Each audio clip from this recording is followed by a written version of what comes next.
Hello friends, welcome back my YouTube channel GSP academy. Friends, आज के इस video में आप सभी को हम अर्धवार्षिक परीक्षा क्लास 10th सब्जेक्ट साइंस का पेपर सॉल्व कराने वाले हैं। जिन लोगों के यहाँ पेपर हो चुका है वह बच्चे इसका मिलान करेंगे, जो OMR बेस का क्वेश्चन है उसका मिलान करेंगे, और जिनके यहाँ नहीं हुआ है उनके लिए यह वीडियो काफ़ी महत्वपूर्ण होने वाला है। इसलिए आप लोगों से रिक्वेस्ट है कि वीडियो को बिना स्किप किए हुए वीडियो के अंत तक बने रहिए। धन्यवाद। देखिए, शुरुआत किया जाता है। ये कक्षा 10 का पेपर है। विज्ञान का पूर्णांक क्या है? 50 + 20 में है तो 20 नंबर OMR बेस का है, 50 नंबर डिस्क्रिप्टिव है। टोटल 70 नंबर के हो गए। नोट इसमें का है, प्रश्न पत्र में 2 खंड आ एवं बा है। खंड आ में बहुविकल्पीय प्रश्न तथा खंड बा में वर्णनात्मक प्रश्न है। जो बहुविकल्पीय प्रश्न है उसको क्या काम करना है, आप लोगों को OMR बेस वाले क्वेश्चन है, ये OMR में गोला काला करना रहेगा। प्रत्येक खंड 3 उपखंडों का खा गा में विभाजित है। बहुविकल्पीय प्रश्नों के उत्तर OMR शीट पर तथा वर्णनात्मक प्रश्नों के उत्तर पुस्तिका में देना है। अब चलिए देखा जाए, खंड आ है बहुविकल्पीय प्रश्न, उसमें उपखंड का है यदि आपतन कोण का मान। ये देखिए, प्रकाश के परावर्तन के नियम से क्या है, क्वेश्चन आ गया है। यदि आपतन कोण का मान 30 डिग्री तो परावर्तन कोण का मान होगा। अब देखिए, परावर्तन का जो नियम होता है, कोण I = कोण R, यानी कि कोण I बराबर क्या है, 30 अंश है। तो क्या हो जाएगा, कोण R बराबर भी 30 अंश होगा। इसमें राइट आंसर क्या हो जाएगा, A दिया गया है। 30 अंश, 40 अंश, 50 अंश, 60 अंश। यदि आपतन कोण का मान 30 तो परावर्तन कोण का मान क्या होगा, 30 अंश होगा। अगला प्रश्न क्या है, विद्युत मीटर में खर्च विद्युत ऊर्जा नापी जाती है। किलो, यहाँ बिलोवाट हो गया है, किलोवाट रहेगा। किलोवाट में, वाट में, किलोवाट घंटा में, जूल में। तो ऑप्शन नंबर सी इसका राइट आंसर हो जाएगा। फ्रेंड्स, ये वीडियो आप सभी को कैसा लग रहा है प्लीज़ लाइक करके ज़रूर बताएं, कमेंट करें तथा अपने दोस्तों तक इसे शेयर करें। अगर अभी तक आप लोग चैनल से जुड़े नहीं हैं तो इसी प्रकार से डेली वीडियो पाने के लिए सब्जेक्ट वाइज क्या काम करें, हमारे चैनल को सब्सक्राइब करके बेल आइकन दबा दें, जिससे कि जैसे ही वीडियो हम अपलोड करें तत्काल आप तक नोटिफिकेशन मिल सके, पहुंच सके। अगला प्रश्न क्या है, प्रश्न संख्या 3 है, आँख में निकट दृष्टि दोष का निवारण होता है। आँख में निकट दृष्टि दोष का निवारण होता है अवतल लेंस का, उत्तल लेंस का, दर्पण से, उपरोक्त सभी से। तो क्या आँख में निकट दृष्टि दोष अवतल लेंस के द्वारा होता है। नेक्स्ट क्वेश्चन नंबर 4 क्या है, प्रतिरोध का मात्रक है ओम, वोल्ट, एम्पियर, जूल। तो इसका क्वेश्चन नंबर 4 का राइट आंसर हो जाएगा ए, प्रतिरोध का मात्रक ओम होता है।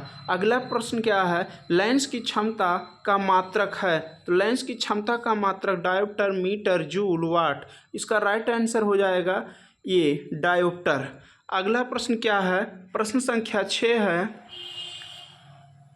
विद्युत मीटर में खर्च विद्युत ऊर्जा नापी जाती है। देखिए, ये क्वेश्चन रिपीटेड है तो इसका राइट आंसर क्या हो जाएगा, सी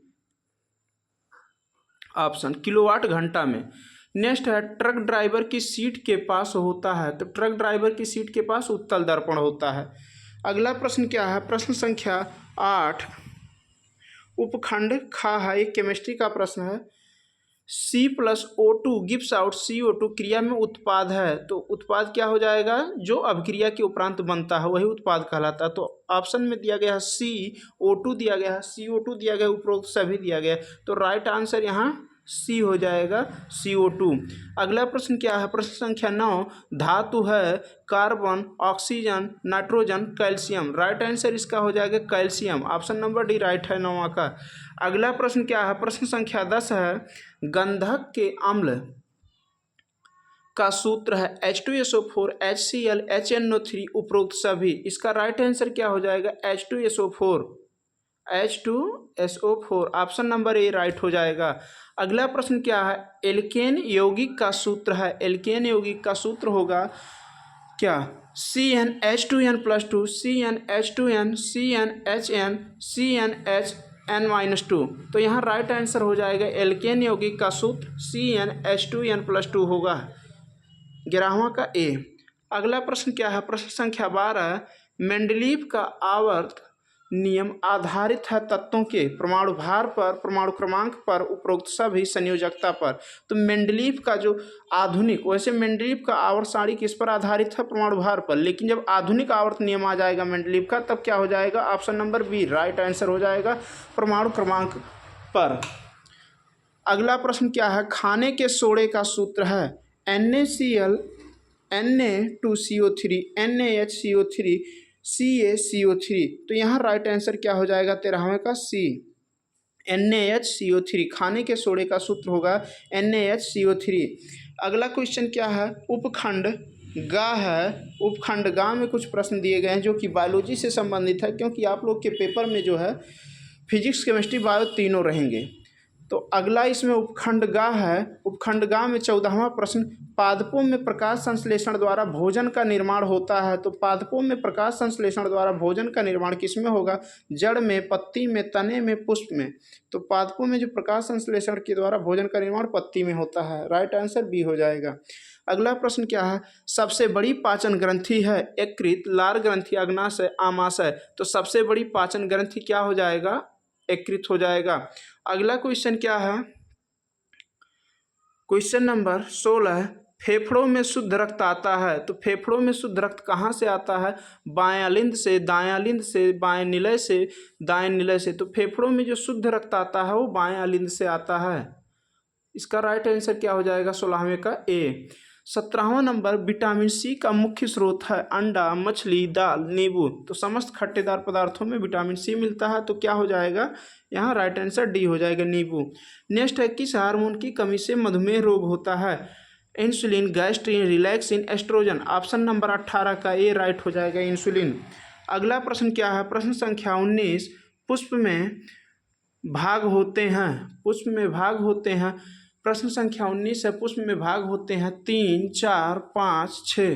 तो क्या है? प्रश्न संख्या 19 के उत्तर हो जाएंगे।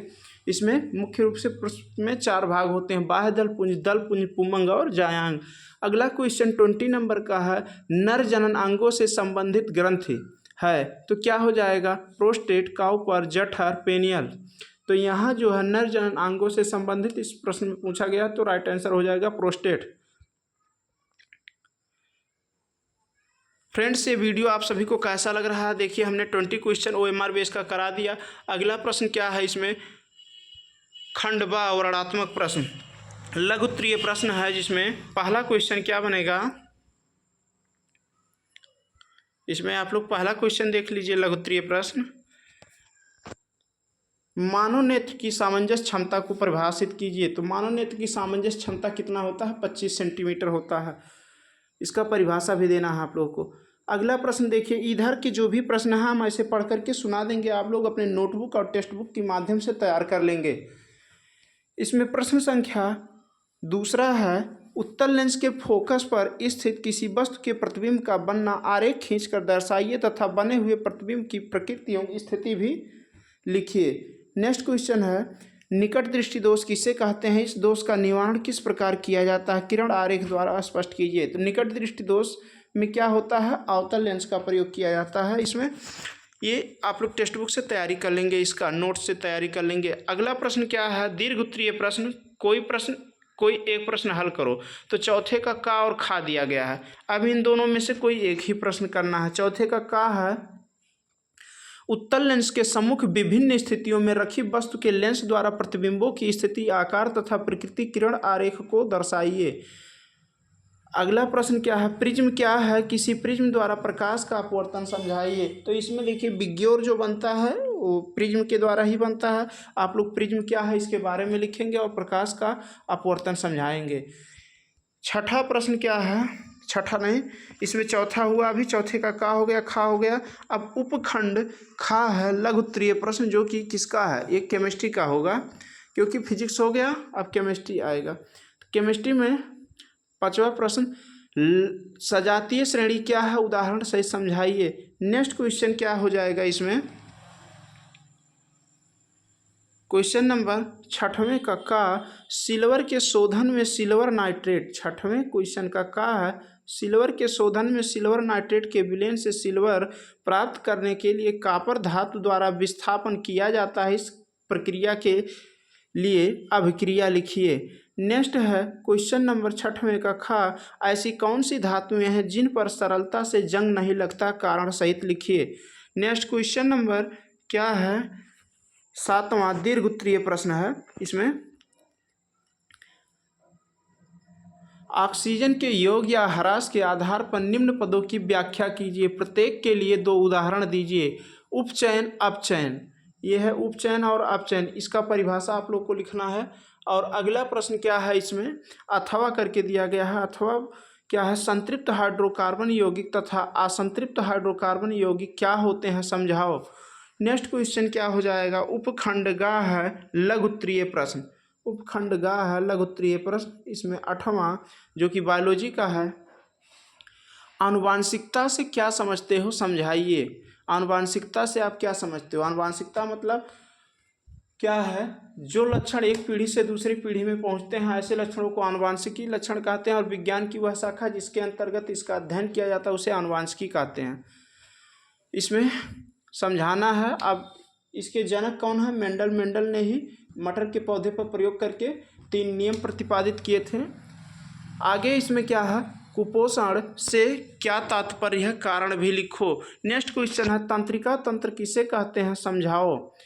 दीर्घ उत्तरीय प्रश्न में 11वां प्रश्न है प्रकाश संश्लेषण किसे कहते हैं, प्रकाश संश्लेषण की क्रिया विधि समझाइए। तो होता क्या है समस्त हरे पेड़ पौधों में सूर्य के प्रकाश की उपस्थिति में पत्तियों के अंदर विद्यमान क्लोरोफिल की सहायता से तथा वायुमंडल से कार्बन डाइऑक्साइड लेकर एवं भूमि से जल एवं खनिज पदार्थ लेकर भोजन बनाने की प्रक्रिया ही क्या कहलाती है, प्रकाश संश्लेषण कहलाती है। प्रकाश संश्लेषण की क्रिया विधि समझाओ। तो इसमें क्या काम करना पड़ेगा, आपको एक रिएक्शन देना पड़ेगा जिसमें क्या होगा CO2 plus H2O gives out, ऊपर लिख देंगे सनलाइट, नीचे लिख देंगे प्राणहरित, और बनाएंगे क्या क्या बनेगा, स्टार्च बनता है, C6H12O6 बनेगा और उसके बाद फिर प्राणदायिनी ऑक्सीजन गैस बाहर निकलेगी, यही होगा। अगला प्रश्न क्या है मानव मस्तिष्क के प्रमुख कार्यों को समझाइए या समझाओ। अगला प्रश्न इसमें देखिए क्या है, यही तक था फ्रेंड्स इस वीडियो में आप लोगों के लिए इतना ही प्रश्न, क्योंकि जिस पेपर को हमने सॉल्व कराया इस पेपर में इतने ही प्रश्न पूछे गए हैं और उम्मीद ये है कि आप सभी के एग्जाम में इतने ही प्रश्न पूछे जाएंगे। अगर ये वीडियो आप लोगों को अच्छा लग रहा है तो वीडियो को अन्य दोस्तों तक शेयर करें, लाइक करें और कोशिश ये करिए कि आप लोग जितना भी प्रश्न हमने इसमें बताया है सभी प्रश्न को तैयार कर लीजिए, क्योंकि आप लोगों की परीक्षा में इसमें से अधिकांशतः प्रश्न आने की प्रबल संभावना है और यह क्वेश्चन काफ़ी महत्वपूर्ण भी है। चलिए अब इसी प्रकार से नेक्स्ट वीडियो में मिलेंगे फिर हम, तब तक के लिए जय हिंद, वंदे मातरम। Thanks for watching my video.